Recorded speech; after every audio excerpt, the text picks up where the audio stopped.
In our previous interview, previous interview with us, you mentioned that part of this was also you were quite a lonely person at times. Yeah. Partly maybe because of your father leaving. Yeah. Now that you've become a father yourself, has your perspective on this changed? Definitely makes me think it's easy to judge. It's easy to judge the way people bring up their kids. It's easy to judge like the way my dad acted. Like, why did he leave? Why did he do this? It's easy for me to look at it in a kind of way like he left me and make it about me. But actually the reality is always more complicated, I think, and like maybe the motivations, things I can understand now. Maybe, I think, if anything, what I really hope being a dad is going to teach me is to try to be less sort of judgmental and to be, in general, just a little bit more patient with situations. I mean, having him and my boy and seeing him in the world, I mean, it is a very emotional thing. It definitely makes me think about my dad and our relationship, of course, and the cycles of life. I guess I want to try to be the best version of myself I can be, of course. Everyone wants that, I guess, but it's a lot of work. Sure. You have to choose to make the work and not to just take the way out. Sometimes it's not easy. It's definitely scary, you know. Sure. Especially when I've had this history where I haven't had a really simple upbringing. It's not been that bad, you know, but it's just not been that good either. But you just mentioned that tomorrow you will visit your father in the France. So can I assume then that your relationship now is good? It's pretty good. I mean, that's the thing. I really am determined to not I don't live an illusion, you know. At least I hope not. I probably do, but I want to look at my dad in a different way, I guess. I want to evolve to the point where we can sit there and have an understanding that has evolved. And, you know, everyone, I think, wants that, to be an equal almost, rather than just be always thought of as the little boy or something. Sure. So I think we haven't got there yet, me and my dad, just for lots of reasons. That would be a nice thing to achieve in this life.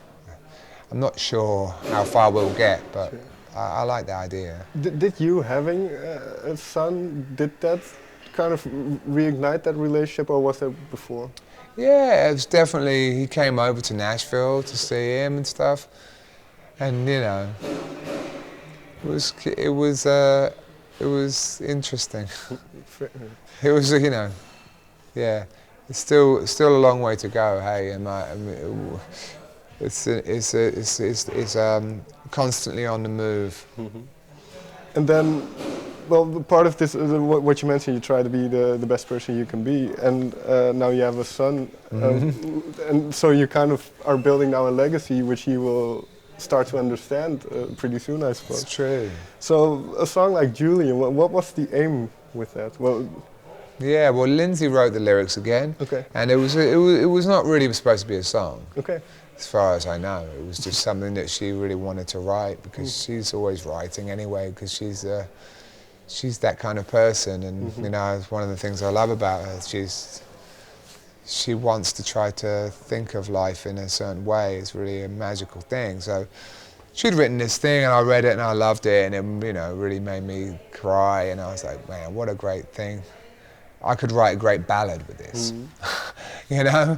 And I thought, well, yeah, but that would be the obvious thing to do. And like, what do I want Julian to hear when he hears this song? It's about him, you know. Maybe I want him to like dance and like jump around, you know. So I was like, I'm going to do an upbeat song and like try and make it super happy and super like, you know, a great dedication to him that's like full of sun and like, you know, bounce. So that was kind of it, you know. That's the story of it and how it evolved in a way. What should have been a ballad, like, and it taught me a good lesson actually. The lyrics for a ballad can actually be amazing lyrics for like really up-tempo songs. And have you played it for him? Oh yeah, he knows it. It's funny. He knows it. He's still so young, but he knows that song, and it definitely kind of gets this look like, yeah, Okay. I know this one. You know, he doesn't know it's about him, I don't think, but there's a good energy to it, and he feels it. It's really, I mean, quite amazing. And of course, it's going to just change as he gets older. Of course, yeah. And that's the thing. There's the gift of music, and the gift of, like, you know, that music stays, but it doesn't stay the same. Sure. So it's kind of amazing. I love that. I mean, it's one of the amazing things about music, isn't it? A diary, a living diary, kind of. Sure. Do you have that? If you go back into your catalog, can you pinpoint certain moments according to songs or albums? Oh yeah, for sure. I mean, back in the day, I didn't really ever go too specific about events. Or, I mean, of course, there are some songs, you know. City was really a strong feeling I had moving to Berlin, and just feeling like really outside of everything, and aggression in a way. And like, yeah, like lots of songs on Multiply are just sort of simple emotions that I try to capture. And these songs now are much more particular moments. Right. So they're going to be they're more direct lyrics. And it's a very lyric-based album, actually. And I think for some people, like, they don't hear the lyrics maybe first. I'm guilty of that too. Not guilty of that, but as a music lover, I was always more concentrating on the music than the lyrics. But as I've become older, I'm more conscious of the lyrics and more involved with them. And I need them to be really, like, I need them to mean something to me now. Otherwise, I can't really get behind the song. I think it's kind of empty. So, yeah, this one will have a strong, like, impact for years, I think. Sure. Then finally, I do want to talk about the music. Yeah, of course. Because previous album, you went back more to your doing it yourself, and then kind of. Right. But this time around, you have a band around you. Lots of people. Yeah, it's a definitely human album. Was that by design to have a lot of people around you? Again, I think it became important to me. Okay. I just kind of have learned over the years. I mean, like, I had all there's lots of reasons why it happened. I think partly just like luck and circumstance. Like working with Pino Palladino, for example, he was just in the house and staying with us, and was really such a great guy, and we just got along so well, and I was really hoping he would just play some bass, and then he was like, yeah, sure, come on, let's just play, just as a friend. So that was a really amazing moment, you know, that I feel like has happened as a karma, almost, as a karmic wave. Talk about a wave, that's like a karmic wave.